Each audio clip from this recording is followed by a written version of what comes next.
Ladies and gentlemen, welcome back to the Players Zone YouTube channel and welcome to our Champions League Match Day 3 predictions. It's been flying these videos and absolutely appreciate all your support. Another big match week to come here, the third one out of 8 for the Champions League. And with this new format, we're getting match days coming every second midweek and absolutely loving how much football we're getting at the moment. Obviously, this match week's highlighted by the rematch of the final, Real Madrid and Borussia Dortmund taking centre stage for this match day, but a lot of more exciting games, a lot of key games for those teams at the bottom as well, so a lot to be excited about. Let's get now straight into our Champions League Match Day 3 predictions.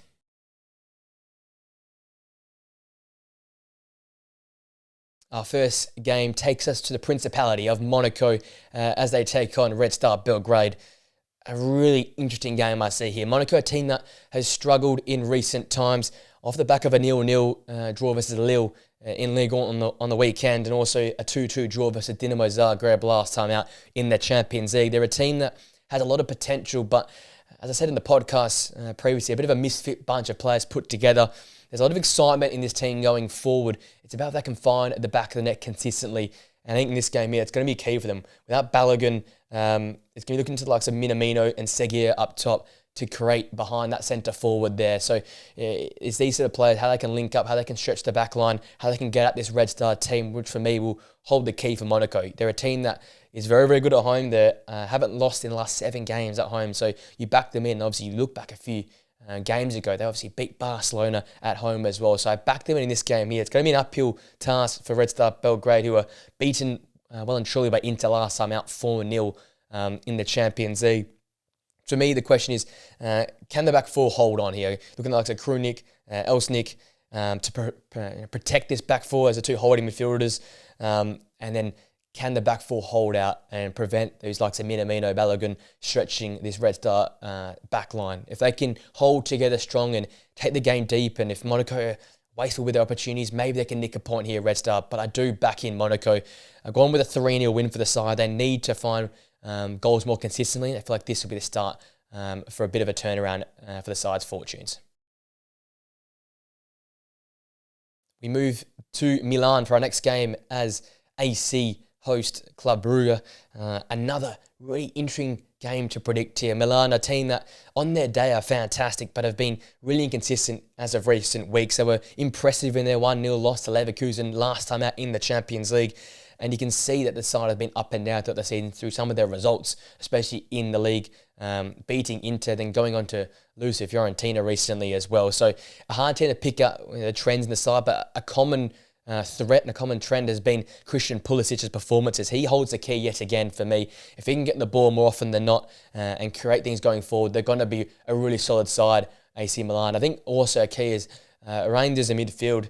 I want to see him be a bit more consistent. Him alongside Fofana in midfield. They had a lot of reputation coming into the season as being a more dynamic group, aggressive group, but it's side that can get their team moving forward. But they haven't really been performing at their best as of recent weeks, and looking for those two to bounce back in this big game here versus Club Brugge, who have struggled, but they got their first win 1-0 away to Sturm Graz last time out.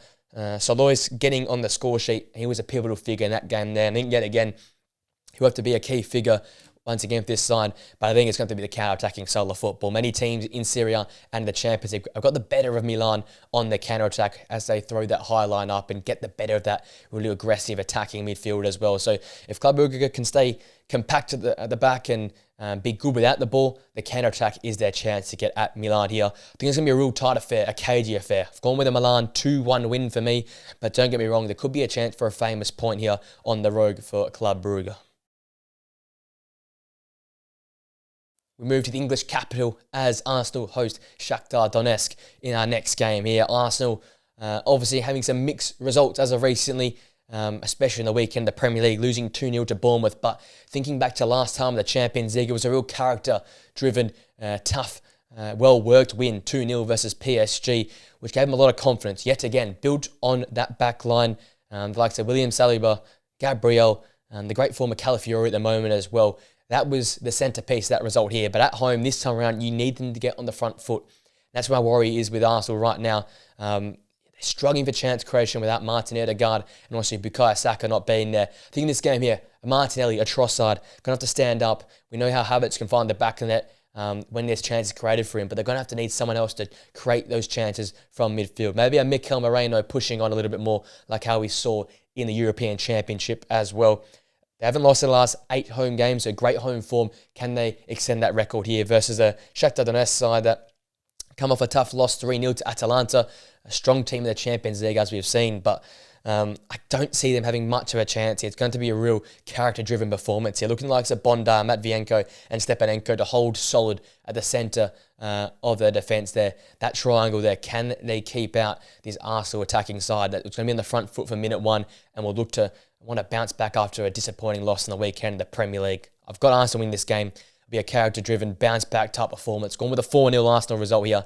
Don't see Shakhtar Donetsk causing much of a problem here. Our next game, it takes us to Turin as Juventus hosts VfB Stuttgart in what I can see as being a one-sided affair. Juventus continue to be one of the best defences in Europe despite their 3-2 win on the road versus RB Leipzig last time at the Champions League.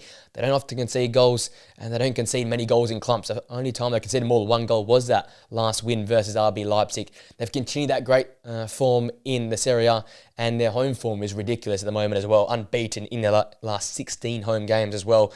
It's going to be an uphill task for VfB Stuttgart. And for Juventus, it's pretty simple. When Dusan Vlahovic gets chance to score, and when he does score goals, they win games and win them quite convincingly. I think he'll be the pivotal figure for Juventus. In terms of Stuttgart, they're a team that leak goals defensively, having kept a clean sheet in the last 10 games across all competitions, and a tough 1-1 draw versus Sparta Prague last time out, and a disappointing 4-0 loss to Bayern recently. They are not in great form, and I think they're a very vulnerable side. With a lot of young characters and an expressive style of football, they're very easily got at. I think this Juventus side is just better set up and in better form. And as such, I can't see Stuttgart having much of a problem and much of a chance, in this game here.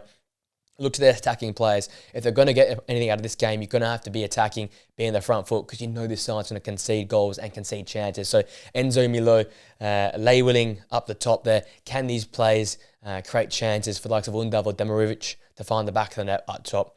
With that being said, this Juventus backline is way too solid. Stuttgart out of form at the current point in time. So I'm backing Juve in. A classic 2-0 performance for them. Get the job done and control the game from minute 1. Sturm Graz host Sporting Lisbon in our next game here. Sturm Graz side have been fantastic goal-scoring form in the league. 10 goals in the last 2 games after their 1-0 loss to Club Brugge in the Champions League last time out. It's an uphill battle in this game here for the Sturm Graz side, but I think they're going to employ a similar game style how they did in the opening match day versus Brest, which is be clinical in the counter-attack, get at the side. We're going to give up possession in the hope of winning the ball back and getting at Sporting the other way. A Sporting side that love possession of the football, love to show their real attacking flair type build-up play under Ruben Amorim. And obviously the key, as is most weeks with Sporting, is Victor Gyökeres. If he is pivotal, if he is central to their style of football, they often score bags and bags of goal. Even Trincao up top there as well. These guys, they're talented, they're skilled. And when they 1-1 draw to PSV, you saw there was still signs of a lot of great football on display for this side here. I backed them in despite going on the road here. I've got a 3-0 Sporting Lisbon win for me. Too talented, in too much great form recently, and they'll get to the line yet again here. The next game is the big one from this match day. Real Madrid host Borussia Dortmund. A replay of the final only a few months ago. Real Madrid come into this game in a bit of shaky form. I feel like the start of the season, they're still sort of getting their feet wet and adjusting to this whole new system, the Galactico side. Ancelotti has said, though, he's come out and said that Jude Bellingham will go back into his position he played last season. They're going to revert back to more of the system which got them so far last season, got them so much success with those El Clasico wins, with Jude Bellingham coming out clutch in some of those Champions League games, and emphasis of Vinicius Jr., Rodrigo dominating in their more natural positions. They got a 1-0 loss to Lille last time at the Champions League. Uncharacteristic type performance where they just didn't take their chances. They didn't really create enough clear-cut opportunities versus the Lille side, which was sitting back defensively and really absorbing a lot of pressure. Will Dortmund take that out? Look, absolutely not. Dortmund are a side that like to play on the ball and like to play that possession football out of the back. And they've struggled against teams who have pressed them as of recently, especially in the league, and have definitely struggled on the road. So it's going to be a real interesting style here. Will Ancelotti's side press, and how will Dortmund deal with their performance on the road here? They've really struggled as of recent weeks. For Real, I think the key is going to be in the midfield, like it is in most of these big games for them. Valverde, Camavinga, even if Luka Modric is introduced into that midfield trio there, can these players dictate the pace of the game? Can they press this Dortmund side who like to play out from the back and cause a lot of problems in that sense of the game? Obviously, Real are unbeaten in their last 8 home games, whilst Borussia Dortmund have not kept a clean sheet in their last 5 games. So it all speaks to Real Madrid win, especially with the troubles that Dortmund have had on the road. You look back to the last Champions League game, though, 7-1 win versus Celtic. We know how good they can be when they get a roll on. Karim Adeyemi holding a key to that performance there, but he will be out for this game here. How do they adjust? Sekou Guirassy up top. And looking for that midfield group, whether it be Pascal Gross, whether it be Emre Can there, can they match the Real Madrid quality in midfield?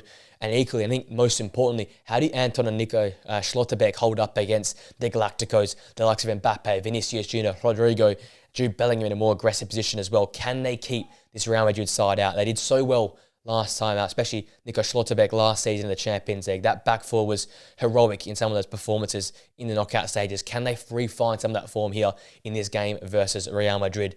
That all being said, though, I back Real Madrid in. It feels like they're just trying to turn a corner here with some of their performances and their confidence going into a big El Clasico in a few weeks' time. I'm going with a 3-1 Real Madrid win. There's going to be goals in this game. We know that for a fact. I think Real Madrid's quality and Borussia Dortmund's inability to win on the road is going to lead to a famous Real Madrid win here. We move to Paris for our next game as PSG host PSV in what could be, I think, a one-sided affair here. PSG have been in some fantastic form in the league and have been really good defensively, which is a good change for the side. The attacking football, though, that's going to be where the problem is. A 2-0 loss to Arsenal most recently in the Champions League, where they had a lot of the ball and really were on the front foot of most of that game there. But Arsenal, being solid enough defensively, got at them in that regard and denied them a lot of clear-cut opportunities. I think, for me, Bradley Barcola is the spark in that final third. He makes the things happen, so he'll be pivotal. Get him the ball as much as possible and let him show his magic and break apart this PSV back line, who were very solid, I think, versus that game versus Sporting. They took it to the Portuguese side, arguably played the better football in the battle of two sides who play some really attractive football on their day. So they'll want to establish themselves yet again. They're a team that likes to play attractive football and take games to opposition. So it's going to be a really entertaining type game. Do I sit and get the line? Probably not. I think with their way they like to play their football and being the front foot, there'll be spaces for Barcola, for Fabien Ruiz, Emery to expose, and as such, I just see PSG getting over the line here. I've got a 3-1 result also in this game here.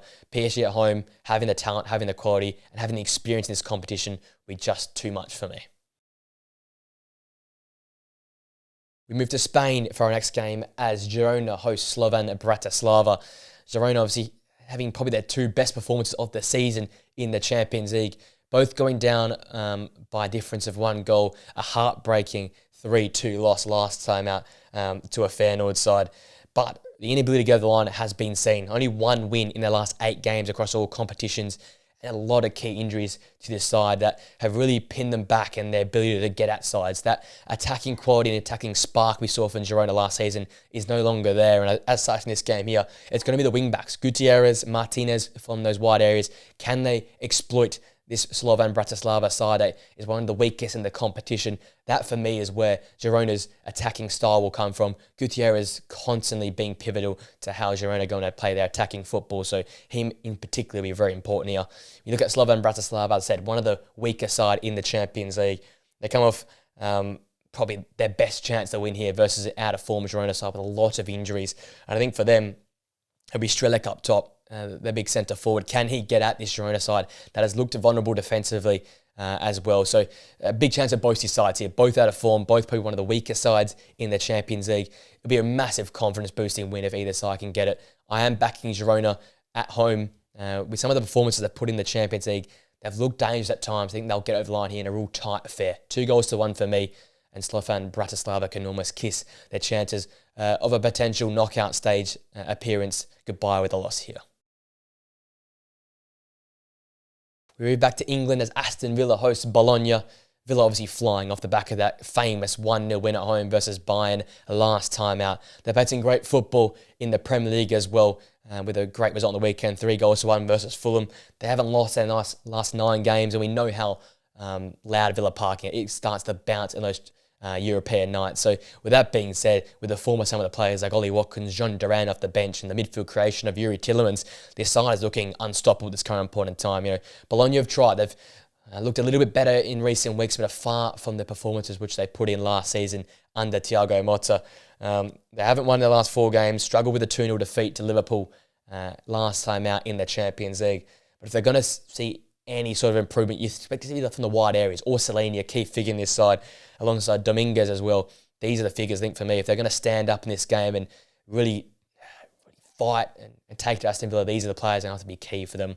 With that being said, they can't see Villa dropping any points here. I've got a 3-0 win for Villa. Too good, too much quality, and at home they're almost unstoppable in the Champions League. Atalanta and Celtic are our next game. And boy, have Atalanta turned their fortunes around. Much improved performances in recent weeks. And it's all on the back of this real dynamic and exciting front three. Adam Ololuk alongside Retegu and De Ketelaere have been fantastic. All 3 players have stood up in different games individually across the last sort of 4 to 5 games where this turnaround in form has happened for Atalanta. They've played some superb football. Recently a 3-0 win away at Shakhtar last time out in the Champions League. Just going to show how good the performances have been, and more stereotypical of what we saw last season in the league and also in the Europa League for this side that have become a European stalwart in recent years. You look at Celtic, really embarrassed at the hands of Dortmund last time out, a 7-1 loss. But that's the side they are. They're going to play their football. They're going to be progressive. They're going to have goals scored on them. I think in this game, can you see like the Trusty and Scales be a bit more better and solid defensively at the centre of that back 4 or potentially back 5 here? And can you see Schmeichel pull out some special performances in goal to keep this dangerous Atalanta side out? With that being said, I think it's only a one-way stream of attacking football in this game here, and that's going to come from Atalanta. I've got them win this game 2-0 at home, a really solid side at home. Celtic, not good enough defensively for me, and as such, the Italian side gets the win here. We move to France as Brest host Bayer Leverkusen. Obviously, Brest, the high flyers so far in the Champions League, sitting nice and pretty at the top there of this new Champions League ladder. They come off the back of a fantastic 4-0 win versus Salzburg, where, yes, they might not have played the most attractive football, but were clinical in front of goal. And I think, yet again, that's going to be a key for them versus a very dangerous Bayer Leverkusen side. In this game, though, you're going to have to deny Leverkusen what they want, which is some impressive attacking football, limit the chances they create from those midfield areas and from the wide areas with the wing backs. So I look to the likes of Bizot in goal, Koulibaly, Amavi, Chardonnay at the centre of defence. Can these players be solid? Can they prevent Leverkusen from breaking them apart?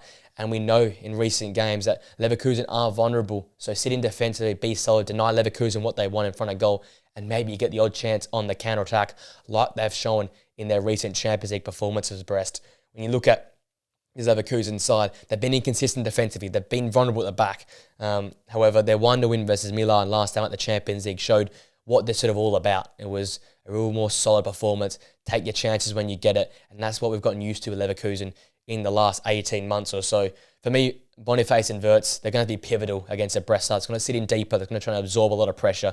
Can these two work in tight areas? Can they break apart a low block, which Brest will implement? It's going to be a tough game. It's not going to be an easy one for Leverkusen. Brest unbeaten in their last 5 home games. It's going to be a challenging place to go and play their football, but I'm backing Leverkusen in a tight 2-1 win for me to get them over the line and propel them towards the top of this Champions League ladder. We move to Germany as RB Leipzig host Liverpool. Both teams in fantastic defensive form. Leipzig obviously unfortunate not to get the result last time out versus Juventus in the Champions League. A 3-2 loss there in a game which was really back and forth. But outside of that game there, they've been rock solid at the back. And I think that's going to be pivotal versus the dangerous Liverpool attacking side. For me, though, to get at Liverpool, who are also really good defensive themselves, you look to those attacking players. Xavi Simon's improving as the weeks have gone on. He'll be pivotal, but also Lewis Openda with his pace and his ability to find finishes out of nowhere and make the most of limited chances. He'll be pivotal up top to try and nick a goal maybe against the run of play versus a dangerous Liverpool side.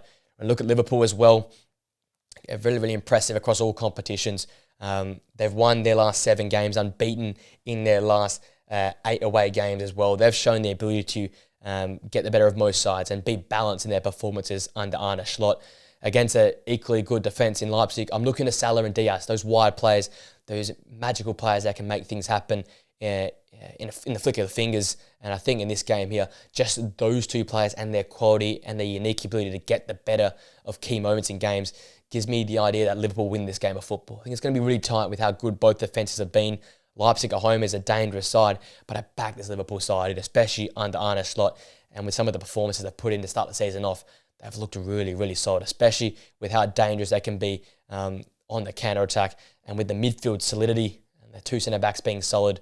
I just think the difference maker will be Mohamed Salah or Luis Diaz, and I back them in this game here. 2-1 victory for me for Liverpool on the road, and they continue their fine form in the start of this season. We move back to England as Man City host Sparta Prague. They continue to keep winning, Man City, despite all the setbacks they've had this season. They've got a lot of character building type results. That 2-2 draw to Arsenal, the late winner 2-1 against Wolves last time out, and they've been absolutely dominant in the Champions League so far this season. You'll see a rotated side from Pep, but I think the likes of Foden, Ilkay Gundogan, and definitely for me the wide players, whoever plays there, whether it be Grealish, whether it be Doku, whether it be Savinho, will break apart this Sparta Prague side, who have been impressive, probably one of the standouts in the Champions League this season. Really competitive 1-1 draw versus Stuttgart last time out, showing once again that low block, that defensive style, the ability to compete without a lot of possession is there in this side. So they will be making it difficult for Man City, but Man City's quality is way too much for me. Going to see a Jensen masterclass in golf. City not to win this game of football, but I just see City go to the line. They're one of the most dangerous teams in world football and one of the most unbeatable teams at home. I'm backing Man City in here, 4-0. Too much talent, too much quality, and the form they're currently in, I can't see them losing a game of football. Our second big game from this match day sees 2 European giants, Barcelona host Bayern Munich. 2 teams dominating their leads, 2 teams in fantastic form, and 2 teams with some really, really exciting attacking players. You look at Barcelona, a 5-0 win last time out versus young boys in the Champions League. They have been fantastic across all formats this season, in particular the front line, Rafinha, Lewandowski, Lamine Yamal. They've been tearing Spanish defences apart all long this season, and I think these guys, if they're up to their best, will be a lot to handle for a Bayern Munich defence that has been shaky at times, especially in the Champions League. You have to see elite level performance from the likes of Upamecano, Joshua Kimmich in front of that back line, and with Pavlovic missing, even the likes of a Palhinha in front of that back line have to be really, really important in this game for me. Equally so, though, Bayern have been flying with the likes of Michael Olise alongside Harry Kane up top. They've been creating chances and scoring goals for fun. So I think both sides almost cancel themselves out with how well they're both playing, with how solid they are defensively, but also how exciting they are going forward. It's going to be, I think, more of a cagey affair than what most people will think. I'd probably give Barcelona the edge being at home, and with Hansi Flick and how organised his teams are, they probably have a bit of the advantage here. But I think it's the coming of age type performance for Barcelona, and in particular for Vincent Kompany in charge of Bayern Munich here. I think it's going to be a real tight affair. I've gone with a 1-1 draw in this game, but despite how good Bayern have been in recent times, obviously 6-0 in favour of Bayern in recent games versus Barcelona, but I am predicting a draw here. I think both teams will cancel each other out. Both such in good form, and as such, I can't see a winner in this game here. Our next match is in Spain. Atletico Madrid hosts Los Real in a really difficult to predict game. Atletico being one of the most up and down sides in European football as of recent weeks. They obviously drew to Real Madrid a few weeks back, but they also got battered last time out in the Champions League, 4-0 by Benfica, and then backed that result up with a draw to Sociedad as well. So it's really inconsistent, really hard to read. Their last performance in the league, though, was much improved, and it coincided with Antoine Griezmann and also Sorloth linking up really, really well. And I think, for me, Atletico look the best when they play a bit more better going forward and look a bit more linked up and in sync going forward. I think, as such, if Griezmann and Sorloth are in that fine form yet again, I can back them in this game here, but I just don't know how to read how this team goes. They are obviously unbeaten in their last 8 home games, so a really tough place to go and play football. But if any team can go and get a result, it's going to be Lille, who are flying off the back of that 1-0 win versus Atletico's rivals Real in the last Champions League game. And their defensive performances as of recent weeks have been fantastic. They conceded 2 goals in their last 4 games across all competitions. And as such, I see that being a key yet again for this side. If they're going forward, though, counter-attacks and trying to get at this Atletico side, there's a real ability there with Jonathan David, Angel Gomez. These 2 players probably key linking up on the counter-attack and trying to get at Atletico side that might commit some numbers forward, being the home side and having the initiative to try and go on and try and win that game of football. With that being said, I can't really separate the 2 sides. Lille in great form, obviously flying in the Champions League, and the confidence from that win versus Madrid will carry them over here to this game versus Atletico. I think that'll cause more drama for another Madrid side. I've gone with a 1-1 draw here. I can't separate these 2 sides. Atletico at the moment are just too inconsistent for me to back them in to get a win here. Our next game is RB Salzburg, who host Dinamo Zagreb. Salzburg being one of the more disappointing sides in the Champions League, with big losses to Sparta Prague and also Brest coming in their opening 2 fixtures. They conceded 10 goals in their last 3 games, so you hope they can be better defensively. Looking to the likes of Karim Konate to be clinical up top with the chance created. He was decent in their last league performance. Can he get a goal in this game early to try and get the side on top versus a dangerous Dinamo Zagreb side that seemed to travel really, really solid. They came off an impressive 2-2 draw versus Monaco. They took most of the limited chances, didn't have many opportunities, but they did take their chance when they got in front of goal. And I feel like the combo of Sucic and Misic in midfield, if these 2 can get in control of this game and get in control of the pace of the game, they could just outrun and outplay a really underperforming Salzburg side. So it depends who really takes command. If Zagreb control the midfield battle, I think they win this game of football. However, if the likes of a Konate can take his chance, whether it be on the break or early in this game here, if Salzburg in control, I can see both sides getting control of the game. With that being said, I don't really see a way I can separate the 2 teams. Going with a 1-1 draw on this one here, again, it's going to be a game of who can take the control of their key area of the pitch. And for me, I can't separate these 2 sides. A really intriguing game in our next one here. Benfica hosts Feyenoord.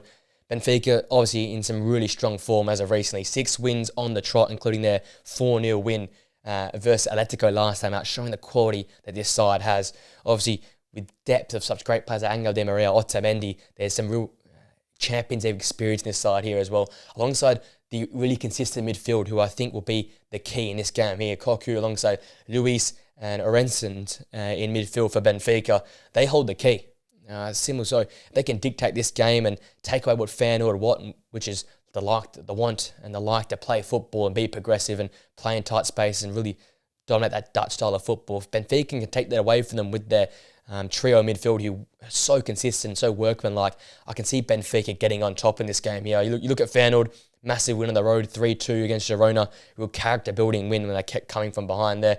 And I think, yet again, like it is in most games, Captain Timber in there, Quinton Timber, if he can take control of that midfield and battle against the consistent midfield 3 of Benfica, it'll go a long way for Feyenoord to getting a result in this game here. I think it also needs support from the wide areas. Looks of likes of Paxao and Osman, who've both been in fantastic form in the league. If they can provide width and danger from wide areas, there's a real chance to get at this Benfica side. But with Benfica being at home, having that midfield quality, consistency and depth, I do back them in. Going with a 2-1 win here. It's going to be a real tight game. Feyenoord can definitely take it to this Benfica side. But there's too much quality all over the park for me to not back in Benfica in this game. Our final game is Young Boys, who host Inter Milan. Young Boys obviously sitting bottom of the Champions League ladder as we currently sit, off the back of a 5-0 loss to Barcelona. They've been really, really poor defensively across all competitions this season, and even their lack of goals up top. There's not much chance creation. It's a real worrying sign of this side here. You know, if they had a bit of chance creation, I can see them maybe getting at an Inter side who lack also ability to find the back of the net. They obviously come off a 1-0 win on the weekend versus Roma, where the captain Martinez found the back of the net. And that's a real promising sign for Inter Milan, who I hope they start to turn the tide around here. They've been solid enough defensive this season, but they've really lacked that threat in front of goal. But with Martinez scoring, Thuram being in fine form this season, and the midfield finally looking like it's starting to click in there. Barella alongside Mkhitaryan, it was Hakan Çalhanoğlu. I think they'll outplay this Young Boys side. We saw Villa do a very similar thing in match day 1. The midfield just dominated Young Boys, and as such, they dominated the game. I can see the same thing here in this game with Inter, with the likes of Barella, Hakan Çalhanoğlu, alongside Mkhitaryan. There's going to be too much quality, too much attacking talent there for the young boy side to stop. And I start to see Inter cruising this game 3-0 for me.